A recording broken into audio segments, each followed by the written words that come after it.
Hello and welcome to another edition of Hicksy and Chris on Sports. My name is Chris Asbrock of FieldTheImpactSports.com. I'm joined as always by Miami University's women's hockey coach, Scott Hicks. Mr. Hicks, what's happening tonight, my friend? Not much, Chris. How are you, buddy? Hey, I'm not too bad. I'm not bad at all. Well, we are back after a long holiday break.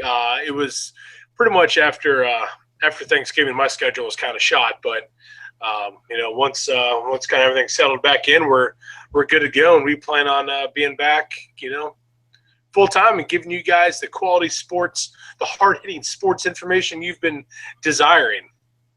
So, once again, thank you guys very much for joining us tonight. So, Mr. Hicksy, how was your Christmas, my friend? Was it good? Did you have a good holiday? I did, as you know, having three kids of your own. It's quite chaotic, and it goes by really quick. It feels like Christmas really snuck up this year and flew by. I honestly feel like it's October, and I don't know what happened to the holidays, but they're gone. Dude, you're not kidding, man. Working two jobs, man. I can go into work, and there's times I wouldn't get home till 12:30, 1 o'clock in the morning, and have to get up and go to the next job. And I'm like, man, it does. It feels like, I'm like, holy cow, Christmas is already over. And I look, and I was at work today, and I'm like, my goodness, it's already, tomorrow's going to be December 30th. It's crazy. And cold. It's going to be flipping cold. Let's be honest about it. Hey, you know what? It's about time. It's about time. I'm just tired of it. This cold rain is for the birds. If it's gonna be a cold rain, it might as well snow. Make up your mind. I'm with you. I'm 100% with you. Yeah, make up your mind. It's wintertime. Nobody has time for this crap. It's wintertime. I want some snow personally, but to be honest with you, my grass needs to be cut. It's been so warm. We have flowers coming up that aren't due till spring. The agricultural life in Indiana and Ohio is confused, and frankly, it's annoying. Hey, you're preaching to the choir, my friend. You are preaching to the choir. So, Chris, this is that wonderful, hard-hitting sports conversation that the people tune in for. That's that's what we're here for. We're horticulturists. What can you say? That's what we could be talking about. I won't be cutting my grass, so I can tell you that much. It's December. That shit can be long. It could, I know. Instead, I'm sitting here watching a bowl game, drinking a nice adult beverage, and talking gardening with you right now. So you can't. We're living the dream. Well, at least I'm not getting yelled at anymore. That's a plus. Well, don't delete your wife's DVR shows, and it won't be a problem. Oh, jeez, unbelievable. Hey, I've been there. It can get ugly. It's one thing you don't want to mess with. No, not at all. Happens, though. It happens to the best of us. So, well, I guess our night's going a little better than Chip Kelly's. The news broke just about 2 hours ago that the Eagles have decided to finally part ways with the embattled coach. Obviously. Well, why do you use that term? Why is he embattled? Because he's got a winning record? I'm just using. I like Chip Kelly. I don't know what. I will say this. I think it's ridiculous the way he gets treated in Philly. The guy's a winner. Like you said, he's got a winning record. I'm just going from the aspect of, hey, they canned him for, I don't know what reason. I really don't. I think that it's kind of ridiculous. Well, I think we can assume. I think we can assume for what reason. Well, yeah. It's owners and coaches this time of year, especially, they usually have weekly meetings. I can almost guarantee you, Jeffrey Lurie said something to Chip Kelly, and Chip Kelly's does not have a filter, and no, he does not. Guarantee it because it makes no sense to fire him with one game left in the year. So Chip Kelly had to have smarted off to Jeffrey Lurie, and he just said, "Screw you, you're out." That was my thought. It makes no sense. Kind of odd. I know. Chris and I, we went shopping, and we were coming back. We were putting the kids in the car, and I got an alert on my phone. I looked, and I'm like, wow, Chip Kelly. Wow, that's kind of interesting. It made me – I shook my head a little bit. I mean, like you said, game left in the season. I mean, that's just kind of – it is. It's weird timing. I don't know what – don't really know what the Eagles were thinking. But like you said, though, he had to have smarted off or, popped off, said something because and I will say this, though. That's the only thing that makes sense. Yeah, I mean, because there's no other reason that you make that move. But I will say this, Eagles fans, be careful what you wish for. I mean – Chip Kelly, yeah, the season wasn't going, obviously wasn't it, what you guys were hoping for, but the guy's a winner. He's won some games for you guys, and I'm telling you, watch out what you just watch what you wish for, because you could be you better hope you get a good coach in there, coming up here, because it could get ugly in Philadelphia again. Well, I'll tell you what, he went to the playoffs with Nick Foles. Nick Foles currently has just gotten beaten out in St. Louis by Case Keenum. I'll give you guys a second to go look up who Case Keenum is. That's how good Chip Kelly is. Just because his experiment with DeMarco Murray didn't work doesn't mean he's a bad coach. I know. I'm telling you, DeMarco Murray had something to do with this.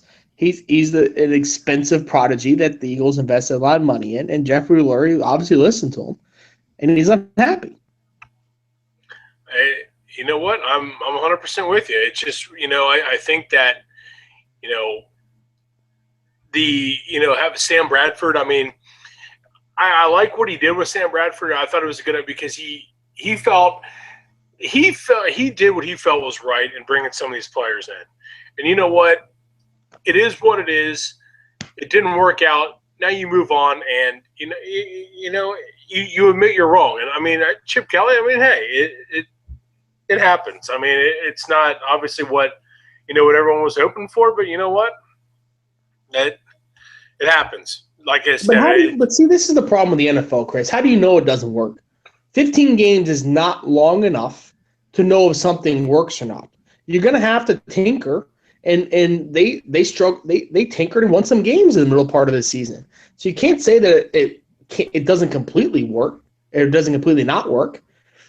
It needs more time, but that's the problem with the NFL in general. Most of these coaches don't get enough time to put in place what they want to put in place.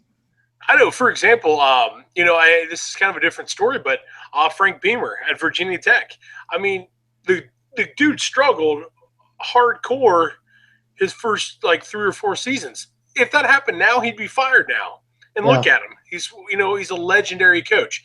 That's the kind of situation. That's the problem. Like you said, that's the problem we have with today's NFL. That's the problem with the NFL, period. You know what? And that's where I kind of look at what, kind of bringing it close to home here with the Bengals and Mike Brown and Marvin Lewis. I mean, yeah, Mike Brown gets criticized a lot for the loyalty, but you know what? Marvin Lewis is winning games, and, he's kept them around. Another example, the Denver Broncos with Mike Shanahan. Mike Shanahan was winning games. However, the Pat Bowlen, the ownership, said, you know what? It's not what we want. We wanted, we want a guy who's going to take us to the next level, so they got rid of Shanahan. I mean, and they haven't had, that success since then, outside of the last couple of years when Peyton Manning was there. But prior to that, it just wasn't there.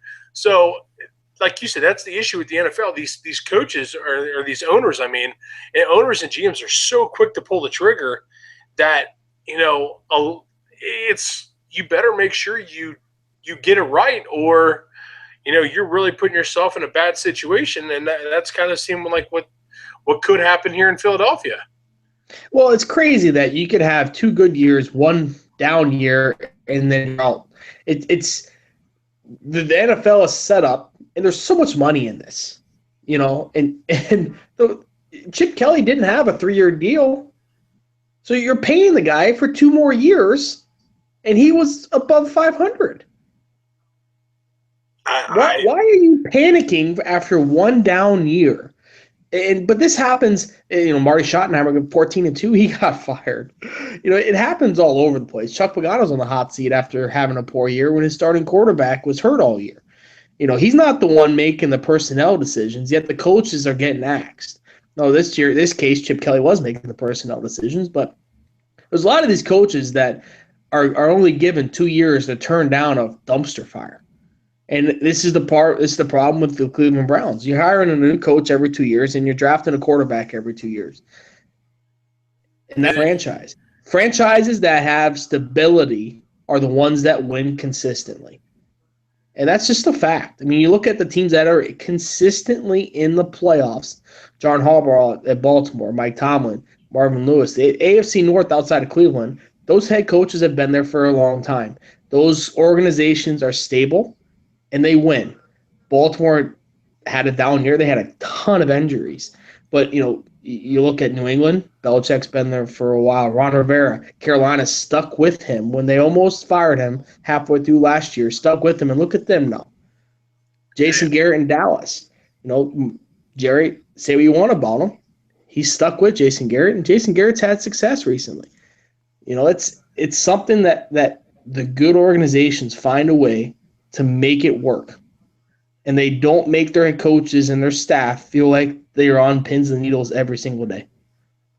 You know what? You're preaching the choir, my friend. That was spot on. I mean, I can't argue any of that. It comes down to continuity, and obviously having a good quarterback obviously helps out. But you know what? The consistency in the organization, the continuity in the organization, that's crucial. And the teams you just named, there we go. Another example is Andy Reid now in Kansas City. I mean, they've kept him there. Mike McCarthy in Green Bay, another guy. I mean, what's his face down in Sean Payton down in New Orleans is another one. These guys. I mean, if you stick with them, you're not going to have. Every year is not going to be an up year. It's the way the league goes. That's the way the league's set up, and that's the way these owners want it. Yet they're the ones that have the quick triggers. Exactly, and it comes back and it bites them, some of the time. And unfortunately, it's not how it works. You just have to be prepared to, to ride out some of these tough years. I mean, like look at Baltimore. Like you said, the absolute just rash of injuries. I mean, if you look at it, you look at a team and it's like, honestly, you can't help but feel bad for Baltimore. Like if you look at it, overall, a good team that just was decimated. I mean, they helped out Bengals fans and the NFL and Jets fans obviously by knocking off Pittsburgh last week. But you know what? What can you say? They are absolutely. It's a who's who of who's out there. It's just when Ryan Mallett just won an NFL game with Baltimore. And like someone that says something. Well, I heard someone on the radio today. He was part of the Houston Texans trash heap, and there he goes. And Ryan Mallett, who, he's been tossed around, and he goes out there and beats the Pittsburgh Steelers. That's the beauty of the NFL, but it's also, it comes with the territory and some of this stuff. So, you got to think about this. The Pittsburgh Steelers, I believe, I don't have it in front of me. I believe they missed the playoffs the last 2 years, correct? I believe so, actually. You know what? Did they fire Mike Tomlin?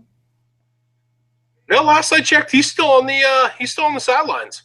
And there's a 50-50 chance that they miss the playoffs this year. That means they'll be missing it 3 years in a row. They going to fire Mike Tomlin? I'm gonna say no. I'm gonna guess on that one, but I'm gonna say no. 90% of the other owners would have fired the coach last year. Yeah. A coach that won 2 Super Bowls, a coach that has built a culture. Just because there's injuries, just because things maybe don't bounce your way, doesn't mean. And this is why the Rooneys, this is why the Pittsburgh Steelers have had countless success over the last 3-4 decades. Because they're patient. Exactly. And because they don't act irrationally. That's why they're one of the best run organizations in all of sports. But I can just throw this out there. I guarantee you, if Jay Gruden goes out next year, because the NFC East isn't going to be this terrible next year.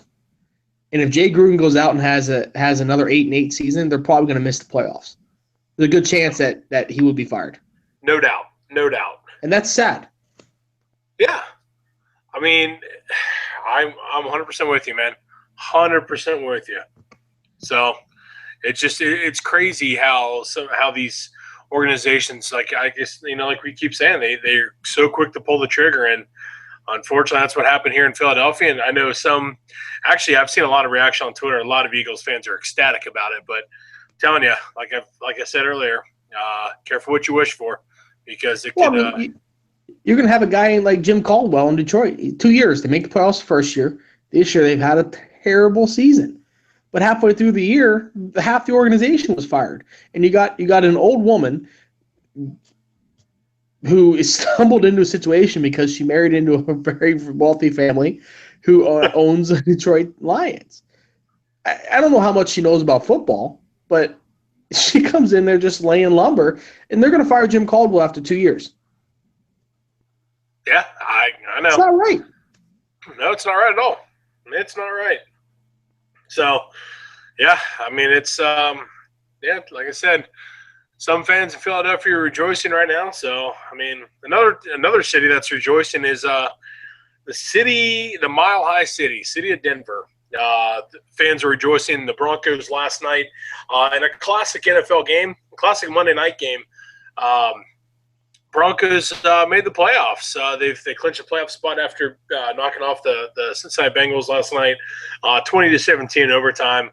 Certainly, it was an interesting game, and it was something I wrote in my recap on PhillyImpactSports.com. It was a tale of two halves, actually, for both teams.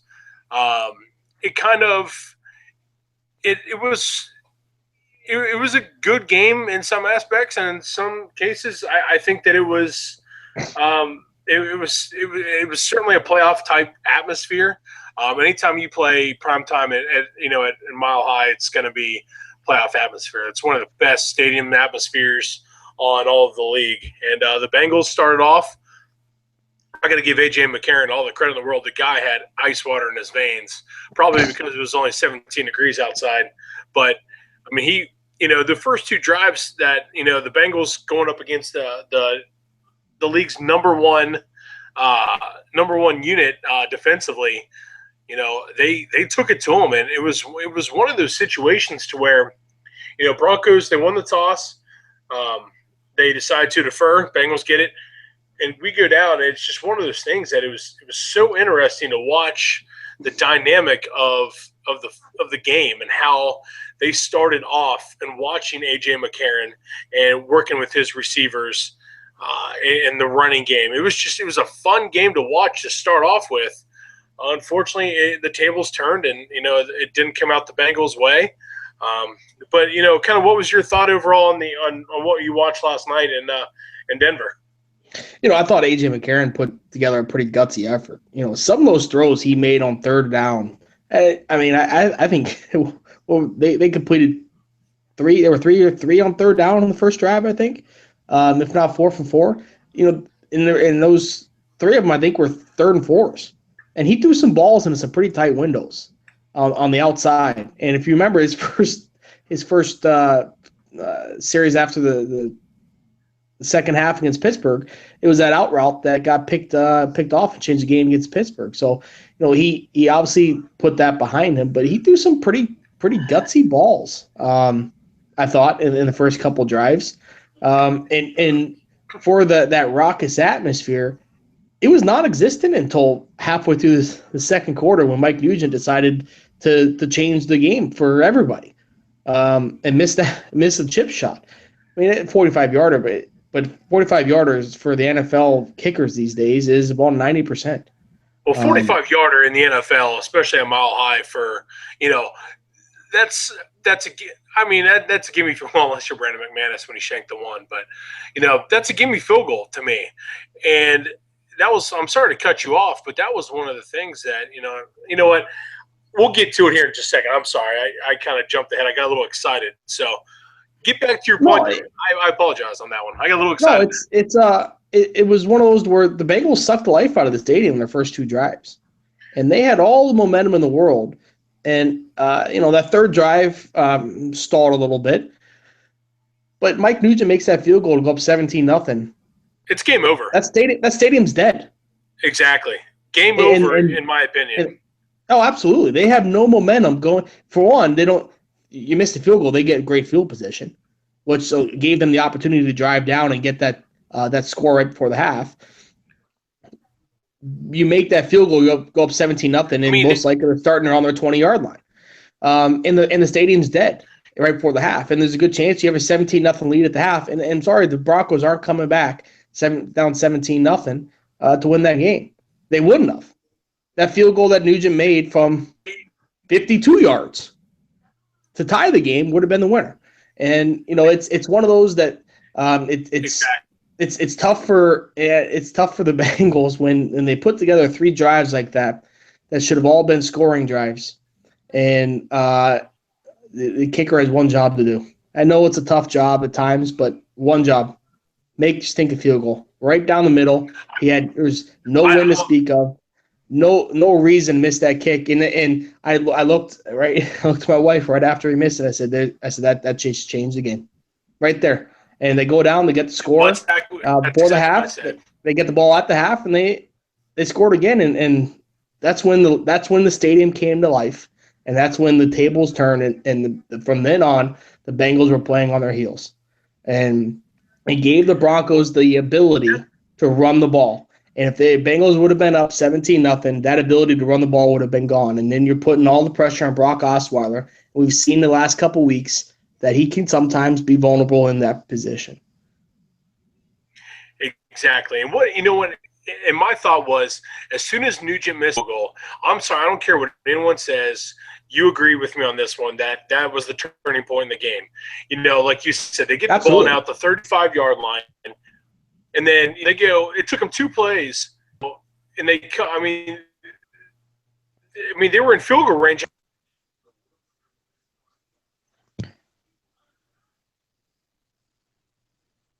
I think we lost Chris here, but I think his point his point's well taken to the fact that when that field goal missed, it gave the stadium some life. It gave the Broncos themselves some life.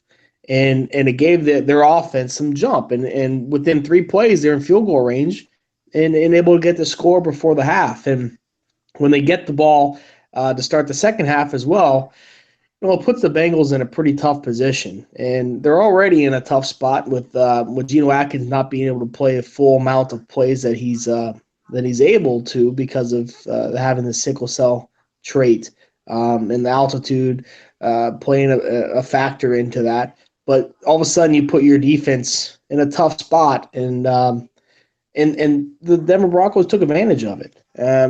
Kudos to them for pouncing on an opportunity that was given to them. But the fact that the opportunity was given to them is a problem for Cincinnati in a game that was a playoff game. They win that game, they get a bye. And if any team needs a bye, it's the Bengals. Your starting quarterback is out with a hairline fracture in his thumb. You need all the rest you can get. And A.J. McCarron can manage a game for you, but I don't know if you want to put your playoff life and your season in his hands to start the playoffs. He's had success in college doing that, but in the second half yesterday, and the Bengals not the Bengals, but the Broncos brought pressure. He looked flustered. He looked off, and he didn't handle it all that well. When they're playing man-to-man, he shredded them. They go to a zone. He had trouble reading the zone reads at times yesterday, and put the Bengals in a tough spot. And that's not something that I think you're going to be comfortable with as a Bengals fan going into the first round of the playoffs. Who, if you had a bye, you get another week for Dalton to rest and hopefully come back. But if you lose that game, there's a good chance you get Pittsburgh at home. And that's not a team you want to face in that spot.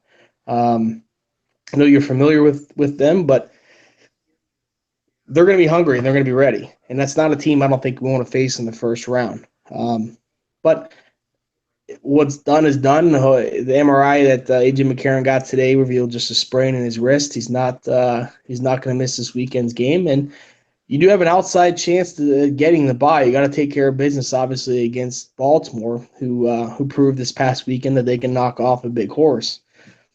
But if you're able to win and somehow the Broncos lay an egg, thinking, hey, we just got into the playoffs.